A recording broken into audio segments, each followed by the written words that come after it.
Vindo aqui para mais um vídeo que nós vamos conversar sobre a nossa Bolsa de Valores, nesse segmento chamado Toques da Bolsa, que já chega ao vídeo de número 93. Vamos dar uma olhada no relatório que foi divulgado pela B3 no meio do ano e que faz referência ao número de pessoas físicas que nós temos na B3. Em particular, vamos dar uma olhada na renda variável, vamos separar ali as ações e também fundos de investimentos imobiliários que não são preferência aqui do canal, mas volta e meia nós temos perguntas sobre eles e vamos assim dar uma noção de como nós enxergamos com relação a esse segmento particular. O relatório divulgado pela B3 encontra-se no seu site. Veja que nesse relatório, nós vamos encontrar uma análise da evolução dos investidores da própria Bolsa. Eu fiz algumas marcações aqui daquilo que realmente interessa para o debate aqui do canal e vamos começar com a visão geral. Indo aqui para a evolução da renda variável ou equities. E aqui é importante que a gente saiba que nós estamos sempre fazendo o comparativo do segundo trimestre de 2022 com o segundo trimestre de 2023. Ou seja, é exatamente desses dois intervalos o que tinha nesses trimestres. Ou seja, se a gente quiser colocar aqui em termos de quantitativos, nós estamos comparando semestre a semestre. Mas aqui o que é importante é que o número de investidores em números de CPF no segundo trimestre, que foi o último relatório do ano passado, foi do segundo trimestre. Esse ano tem números ainda do primeiro trimestre de 2023, então a gente eventualmente vai aparecer um comparativo trimestral com o trimestre anterior. Mas o número de investidores, então, lá no segundo trimestre de 2022 era de 4,4 milhões. E agora ele chega a 5,3, crescendo 21%. Em termos aqui de valor que são colocados em custódia, no fechamento do segundo trimestre de 2022 se tinha 453 bilhões, cresceu 12% e atualmente se tem 506 bilhões em renda variável ou equities. Aqui a gente dá uma olhada, apenas para a gente ter uma referência com relação à renda fixa, uma vez que a taxa de juros está muito alta, veja que o número de investidores em CPF, ele passa aqui de 12,9 milhões para 16,5, crescendo 28%.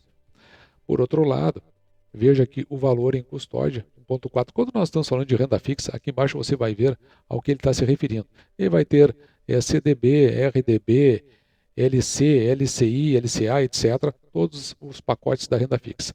Então passa de 1,4, na verdade, 1.414 bilhões.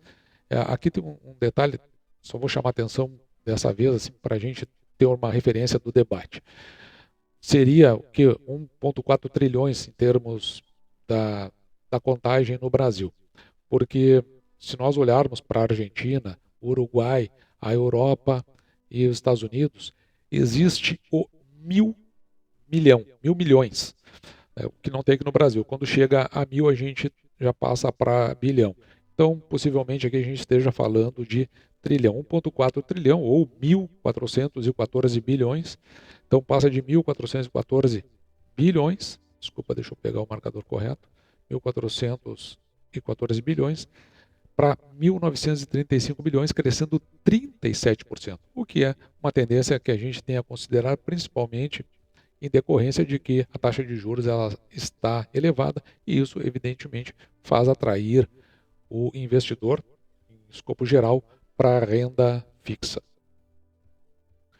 Olhando agora para as ações em comparação com fundos imobiliários. Então, não estão excluídos os equities. No geral, a gente só fica com ações na compra no mercado à vista, que é o que a gente pratica aqui no canal. Então, a gente consegue observar também no comparativo, segundo trimestre 22 com 23, em número de CPFs, o número de investidores individualizados, que passou no segundo trimestre de 2022 de 3,2 milhões para 3,7 milhões, crescendo 15% no ano contra ano. Veja que quando a gente fala aqui de investimentos em fundos imobiliários, passou de 1,7 milhão para 2,2 milhões, crescendo aqui agora as ações de 329, ou seja, o valor que está custodiado, bilhões, para 364 bilhões. Ao passo que em fundos de investimento imobiliários, embora crescesse o número de investidores, ele cresceu 28%, enquanto que na renda, nas ações cresceram 15%, é quase o dobro, mas a verdade é que os valores investidos eles passaram de 101 bi para 116, crescendo somente 16%. Veja que os valores custodiados em fundos imobiliários, ele é menos da metade dos valores custodiados atualmente em ações no mercado à vista. Então, o que dá a entender que, embora o número de investidores cresceu pouco, o número de investimentos cresceu mais. Agora, considerando os últimos 3 anos e mais o ano atual, veja que no setor imobiliário, e aí junta tudo nesse caso aqui, né? Então a gente está falando de fundos de investimento imobiliário, ETFs que normalmente simulam carteiras, e aqui simulam carteiras de alguns fundos imobiliários, a CRI e LCI, que na verdade aqui eles estão, no caso juntando, né, renda fixa com variável, neste caso, que são os CRIs, e os CRIs são os certificados de recebíveis imobiliários e LCI são as letras do crédito imobiliário. Eles estão vinculados à renda fixa e não tem não tem o FGC, que é o Fundo Garantidor de Crédito. Bom, mas o que interessa aqui é que nesse segmento, eu estava tentando falar em milhões de CPF, veja aqui, de 2020 passa de 1,9 milhão de CPFs para junho de 2023, 3,7, um crescimento aqui bastante significativo. E a preferência desses investidores, veja que aqui nós estamos falando de novo, né, em número de pessoas físicas, que passa de 2,4, nesse caso, dezembro de 2021 para junho agora de 2023. Então, é só um período para a gente notar como referência.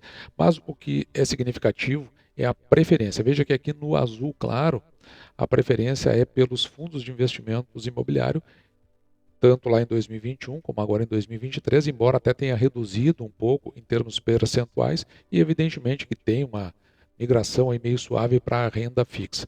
Então aqui nós temos, neste caso, no azul escuro, que são as letras de crédito imobiliário, com 38%, saltou aqui de 34% para 38%, então tem uma migração natural. Mas o importante aqui que a gente tem a salientar é que as preferências ficam tanto com fundos de investimento imobiliário quanto com as letras de crédito imobiliário. Mas o que interessa aqui no nosso canal, né, a gente fala da renda variável aqui especificamente, tem os equities, mas a referência do canal, naturalmente, é por ações no mercado à vista, que, como nós vimos anteriormente, o número de investidores cresceu 15% em relação ao último ano. O que eu quero chamar a atenção aqui nesse gráfico é exatamente onde eu deixei marcado aqui no ano de 2018, que nós tínhamos 600 mil investidores em ações no mercado à vista. Eu não fiz referência aos anos anteriores, de 2011 até 2017. Veja que isso aqui mais ou menos vai se mantendo constante e que de repente em 2019 algo começa a mudar.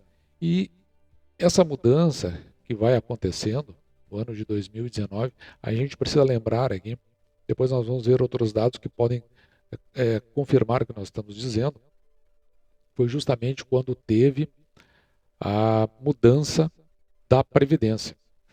E aí me parece que isso começou a abrir os olhos do brasileiro no geral, para que talvez ele não tenha o suporte previdenciário que se costumava ter nas gerações passadas. E aí, então, parece que veio crescendo aqui, porque salta em 2018, de 600 mil para agora 3,7 milhões de CPFs, que é isso que nós estamos abordando aqui, no mercado de ações à vista. Ainda que, veja, aqui na posição total do valor que fica custodiado, ele mais ou menos aqui se mantém estável. Ou seja, ao que mostra é que aqueles que entram, eles permanecem e, eventualmente, claro, tem uma migração aí por conta do que a gente está vendo, né, dos juros para a renda fixa, mas em termos de valores a gente encontra eles razoavelmente estáveis. Que não deixa de ser surpreendente, uma vez que se vai aumentando o número de investidores, significa que deveria estar aumentando o número de valores. Mas pode ser que o investidor ele acabe tendo a consciência de que não adianta partir para valores significativos e às vezes valores pequenos no longo prazo começa a dar o resultado que se espera. Já fundos de investimento imobiliário, como nós vimos, cresceu 28% em relação ao ano passado. Veja que em 2018 nós tínhamos 200 mil investidores nos fundos de investimento imobiliário, e agora nós temos 2,2 milhões. E aqui já de forma diferente, ó, veja que os valores investidos não são estáveis, eles vão crescendo acompanhando esses investidores. Isso porque, no caso dos fundos de investimento imobiliário, se tem aquela receita mensal mais estável do que é o caso da renda variável. Mais estável, por um lado, né, mas continua sendo uma renda variável, mas claro que essa estabilidade ela supera muito o que acontece com as ações, porque às vezes a gente tem empresas que pagam uma vez no ano, duas vezes no ano. Algumas aqui da carteira do canal são trimestrais, outras quadrimestrais. E isso aí me parece que tira um pouco da noção ainda que o brasileiro tem, né, dessa receita mensal. Quando nós olhamos para a distribuição geográfica, ou seja, onde estão esses investidores, aqui nós estamos falando especificamente da renda variável, pegando o todo. O número, né, de investidores aqui, individuais por CPF. O que eu achei importante aqui, interessante, é que em relação ao ano de 2020, a região norte ela cresce mais do que 180%. Aqui embaixo a gente consegue ver direitinho, ó, em cinza vai estar 2020, está num crescente, até o cor de laranja aqui mais claro, que é o ano de 2023. Evidentemente, né, que a região sudeste é o coração do Brasil, São Paulo é o que movimenta o país, é o estado com maior PIB, e depois do estado é a cidade com maior PIB, a cidade de São Paulo. E veja que aqui nós temos então um crescimento de 84%, até é natural que cresça um pouco menos, até principalmente porque o número envolvido ele é significativo. Veja que passa aqui, ó, em 2020 de 1,8 milhão para mais de 3 milhões em 2023. O destaque que eu dou aqui é para a região Nordeste. Veja o quanto ela vai lenta e gradativamente, ou até talvez não tão lento, se equiparando com a região Sul. A região Sul cresce 100%, o número de investidores, enquanto que o Nordeste 135%, mas os números estão em níveis de estabilidade. O que significa que os nossos irmãos nordestinos estão também com essa atenção, a atenção, né, voltada para a nossa Bolsa de Valores e também completando aí o nosso quadro de investimentos. Ou seja, Nordeste e Sul estão aí em fator de equiparação, de proximidade, em que pese, claro, evidentemente, o Nordeste tem uma área de extensão maior do que a região Sul, que na verdade só possui 3 estados, Paraná, Santa Catarina e Rio Grande do Sul. Mas eu acho bacana isso, de que, no geral, o Brasil ele acaba se equiparando nesses patamares aí. E isso, evidentemente, abre uma expectativa de que talvez em algum momento aí do futuro a gente tenha um país com mais segurança e mais prosperidade. E quando a gente olha para a faixa etária, é curioso que metade dos novos investidores tem idade entre 25 e 29 anos. O que me chamou a atenção aqui nesse gráfico é o seguinte aspecto. Aqui embaixo vai estar um pouquinho mais apagado, mas veja que em cinza são os maiores de 60 anos. Veja que essa faixa ela vem reduzindo aqui desde 2013 e agora tem uma fatia bem pequenininha aqui, eu nem consigo ler. Mas eu acho que até não é relevante o número, mas o quanto isso vem regredindo ao longo do tempo. Não que esses investidores estão saindo da bolsa, mas o fato de que em aumentando os investidores, o que a gente tem encontrado é um crescente nesta faixa aqui de azul mais claro, que é entre 19 e 24 anos. Ou seja, aparentemente as gerações mais novas estão abrindo seus olhos para a questão do investimento e uma projeção mais ajustada para o seu futuro. Ao passo que entre 25 e 39 anos, a gente encontra uma estabilidade, e é bom que tenha essa estabilidade, porque essa aqui é a próxima geração, né, a ingressar no sistema previdenciário. E isso acontece exatamente, ou melhor, começa a acontecer, né, como a gente viu, em termos de números de pessoas que vão ingressando na Bolsa, a partir aqui do ano de 2018, justamente que quando começam as revisões previdenciárias e as pessoas começam a entender que esse Estado provedor do seu futuro, talvez ele não tenha perna suficiente para atender. Então, estabilidade aqui entre 49 e 50 anos, estabilidade entre 25 e 20 anos e um crescimento significativo entre 19 e 24 anos, indicando aí que talvez a gente tenha uma próxima geração com mais dinheiro no bolso, com mais recursos e uma capacidade maior de fazer o nosso país girar na linha do seu crescimento. Quando olhamos por gênero, as mulheres continuam ainda nesse mesmo patamar aqui dos 25, 23%, agora em encolhimento. A renda variável está aí, dando uma motivação, mas acredito que nos próximos tempos isso aí não deva variar muito dentro desses patamares, o que é realmente uma pena, porque a gente sabe que no Brasil, né, tem os dados das mulheres serem as maiores provedoras dos lares brasileiros. E, ao mesmo tempo que eu tinha mencionado o crescimento, né, crescimento não, a estabilidade das mulheres de investimento, por outro lado, veja que elas investem em quantidades maiores, né, a entrada das mulheres fica ali nos R$ 436, ao passo que a entrada dos homens fica em 119, isso considerando o ingresso, né, na B3 dos investimentos em renda variável. E aqui também um aspecto que chama atenção, que os investidores, aliás, entram com valores cada vez mais baixos, o que eu acho bastante interessante, porque agora o investidor ele começa a se dar conta, né, que com valores pequenos e constantes eles conseguem ter um futuro mais assertivo no final. Veja que os ingressos aqui em torno de R$ 148 no início, o que motiva justamente aquelas faixas etárias que nós vimos agora há pouco, entre 19 e 24 anos e também de 25 e 39 anos, porque com esses valores pequenos, no longo prazo, eles são muito mais significativos do que grandes valores e curto prazo, principalmente para quem, como eu, né, tem uma idade um pouco mais avançada. E depois o relatório finaliza fazendo uma abordagem específica sobre a renda fixa, que não é o foco aqui do canal, mas se você tem interesse, eu sugiro que você dê uma olhada para ver como os investidores têm se comportado.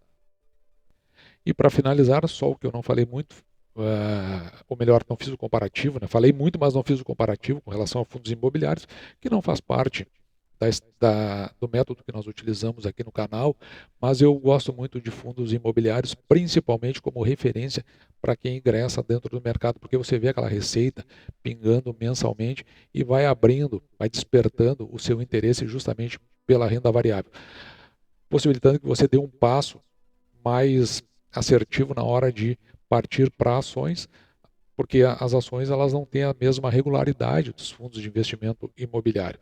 Mas como você já sabe, aprende lá no início a ter essa receita, embora ela seja mais esparsa, no final das contas, o que as ações nos permitem é que, em vez de nós termos uma mentalidade voltada para o mês que nós estamos, permite que a gente tenha uma mentalidade voltada para uma contabilidade pessoal do ano. Além disso, fundos imobiliários, você pode ir deixando gradativamente à medida que você entende que imóveis, no geral, eles se degradam e eles têm muito a ser implicado de recursos em termos de manutenção, além das taxas de administração, o que faz que no longo prazo você acabe percebendo que que fundos de investimentos imobiliário, eles têm um custo muito elevado, o que é diferente de uma empresa, porque a empresa tem a possibilidade e a chance do crescimento, além dos proventos que você recebe. A empresa onde você está, se você fez escolhas boas, ela possibilita esse crescimento, o que implica também em maiores receitas e maiores rendas. E se você olhar no longo prazo, a vantagem de ações, elas são muito mais relevantes sobre as vantagens de fundos de investimento imobiliário. Dito isso, eu vou ficando por aqui. Espero você tenha gostado. Me despeço de você e deixo, como sempre, o meu grande abraço.